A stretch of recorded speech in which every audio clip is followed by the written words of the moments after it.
What's going on, Port fans? Welcome back to another video on my channel, and today we're going to be previewing the 2020 AFL trade period for Port Adelaide. It's going to be another massive couple of weeks of trades and transfers and free agency and the build up to the draft. It's going to be, well, quite epic because there's so many deals going under the table at the moment, ready for the start on November 4th.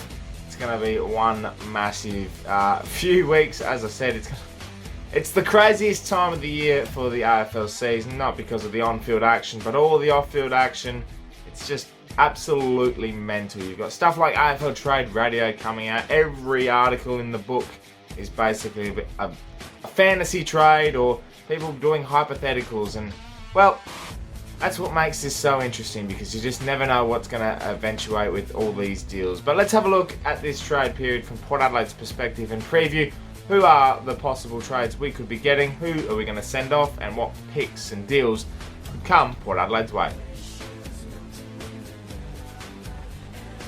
Port Adelaide's trade period is going to be, I think, a fairly quiet one. I don't see too much happening in terms of, very excessive deals. I reckon we're going to go into this with the few targets that we have in mind, and possibly just maybe getting after a couple of free agents, but nothing too major. I think we're going to be focusing again on the draft and approaching that with our next-gen academy players and father-son picks and stuff like that that are coming through at the moment. So can't see too many pick deals as such, but a couple of players that we are targeting will definitely come in handy on the list if we do eventuate getting them. Let's talk about the big one, the Orazio Fantasia deal that's been circulating for a couple of weeks now. His intentions are pretty clear. He wants to leave Essendon, wants to come home to South Australia, and has nominated Port Adelaide as his preferred club of choice. Now, a lot of work has to happen for this deal to get done. It's quite a in-depth deal, so bear with me. And this deal was sort of, on the verge last year, but he did instigate that he wanted to stay. And part of me was a little bit disappointed, because I thought he had a lot of potential. But then you watch into this season, he only played 8 or 9 games and wasn't really a huge impact player for Essendon. I think a couple of stages he was even playing off the half-back just so he could get himself into the game. And that's where it sort of set in my mind that he was probably either going to end up somewhere else or probably stay at Essendon. But now that he wants to come home, it's a fresh start. I think his body is what questions me the most. Can he last a full season, especially going back to the 22-round season that will most likely happen in 2021? And also, how we're going to get him and how we're going to land him at Port, because Essendon are very difficult to deal with. They always want more than what the player's worth that they have, and I feel like in this instance, once again, they're going to play hardball for Orazio. They're going to base him on potential rather than the output he's given Essendon over the last 3 years. And look, it takes me back to when we were going after Paddy Ryder, when we were going after Angus Monfries. We had to throw, I think Angus Monfries was actually a free agent, but Paddy Ryder, we gave away picks 17 and 37, which at the time it didn't seem like he was worth all that much, and he didn't have any credentials next to his name. He was a very good ruckman, but that was just about it. And he eventuated to be an All-Australian ruckman for us. So almost a steal, I'd say, Paddy Ryder became, because of the more potential that we got with him. But with Orazio, it's a bit different. It's a lot of question marks over him, a lot of question marks over his body, his output, his attitude. He does have close connections with Port Adelaide, with Nathan Bassett when he was at Norwood, and also Tom Jonas as well when he was at Norwood, and they're very, very close friends. And I've heard like the likes of Zach Butters and stuff have had a round of golf and trained together over the course of the last few months. So the potential is definitely there, and the build up to this trade period is a lot more certain with Orazio than it was last year. The eventual deal, I'd say, look, pick 26 for Orazio, the straight swap would probably be a beneficial one. I think that's a simple deal, but we know that a simple deal just doesn't get done these days. And for me, I reckon trade bait, there's not a lot of players we have at trade bait. We've gotten rid of a lot of players, a lot of dead weight, I'm sorry to describe it as, but Riley Bonner is a name that keeps popping up, and for me personally, Riley's output on our team when he's been playing hasn't been to the potential that I reckon he probably had. Riley's definitely a character that will split an audience 50-50 on his opinion, on people's opinions of him when he's playing football. So throwing in a pick, maybe a late fourth pick or something like that with Riley, I reckon could also be beneficial, and getting Orazio back. This also means that we were able to keep our early round picks 26, 31, and 37, I think is the other one as well, where we're able to keep those numbers intact. For Lachie Jones, who'll be a next-gen academy player in the draft, and he'll no doubt go in the first round, so we'll need plenty of points to match a bid in case that does come forth. And I reckon, if you want a ratio, that's certainly a different road you're going to have to take to make sure you both get both Lachie Jones and also a ratio. So it's something for the club to figure out, but it's certainly the biggest trade I think Port Adelaide's going to have if it does indeed pull off.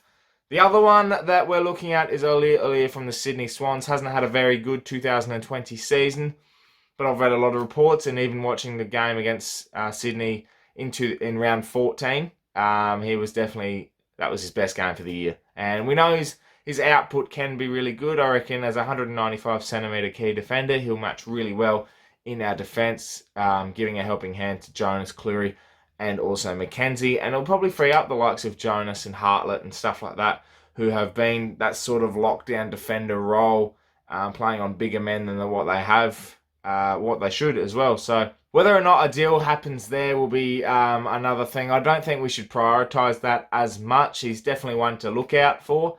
I know that Ports haven't offered too much in terms of a deal. I know the contractual negotiations have been pretty good, but they've stalled on what Sydney's demands are, and that's a ruckman. And you're not going to get Pete Laddams, who's going to be a future first pick ruck for Port Adelaide. And Scott Lysette is definitely one that I think shouldn't be offered at all. He's our number one ruckman, and you saw his output throughout the whole season, including in the prelim. He was just sensational and so influential in that ruck. So you can't get rid of those two. And Sam Mays is still developing, and you need that backup ruckman in Sam Hayes, sorry, not Mays, to continually develop.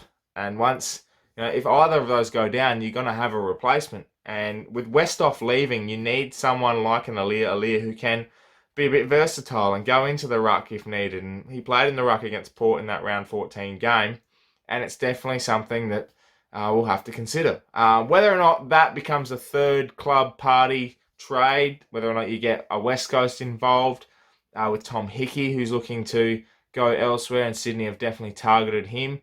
So that could be a 3-club trade. But I think definitely we're going to have to look deeper into what we're going to have to offer, because we don't have a lot.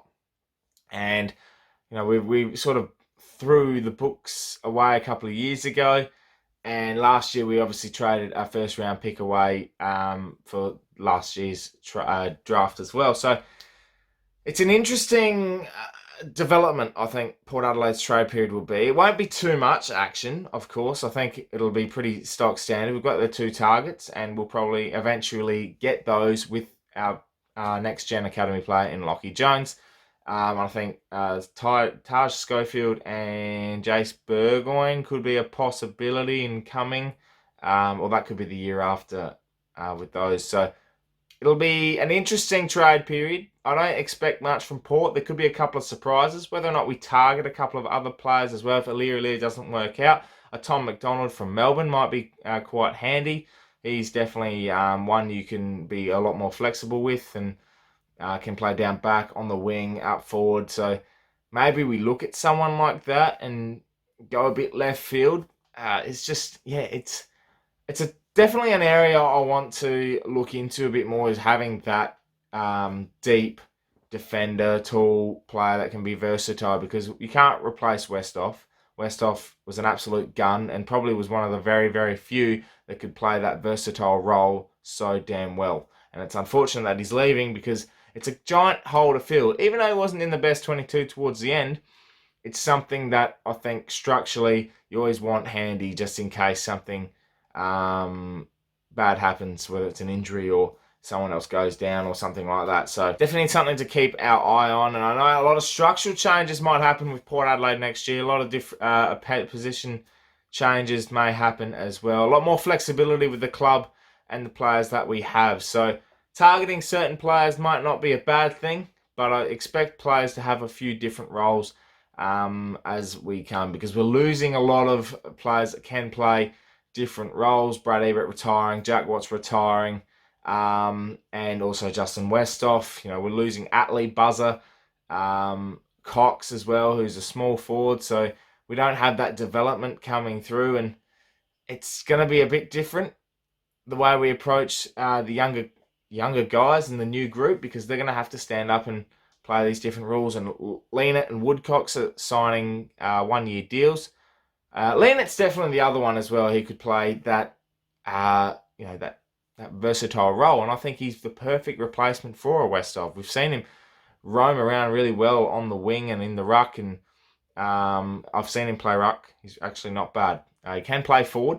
He played forward against the Dogs in the Marsh series earlier in the season, and definitely we know he's a good key defender. So if we can't pull Alir, then you look in-house. So I don't think it's all doom and gloom for Port Adelaide, but I think overall, you sum it all up, if we can pull Orazio Fantasia, if we can pull Alir, still get Lockie Jones in the Next Gen Academy for a pick in the draft, that's a pretty damn successful off-season for Port Adelaide, and whoever we else pick up along the way will certainly be a massive, massive bonus.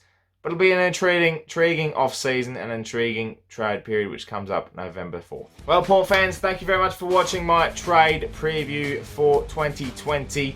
The free agency period starts Friday the 30th of October, and November 4th is when the official trade period ticks off and gets underway. So very much looking forward to that. Make sure you keep an eye out across all platforms for any news. We'll be discussing it along the way, and I look forward to discussing it with you guys across all social media platforms, Facebook, Instagram, and Twitter. We've got a couple of Westhoff and Ebert tributes coming your way next week, so that should be very, very exciting, as well as the top 10 moments of the 2020 season. So make sure you subscribe to the channel if you're new, for plenty more Port Adelaide and AFL content coming your way this off-season. Plenty more to come from the pair as we charge our way to the end of 2020. My name is Anthony, and as always, come the pair.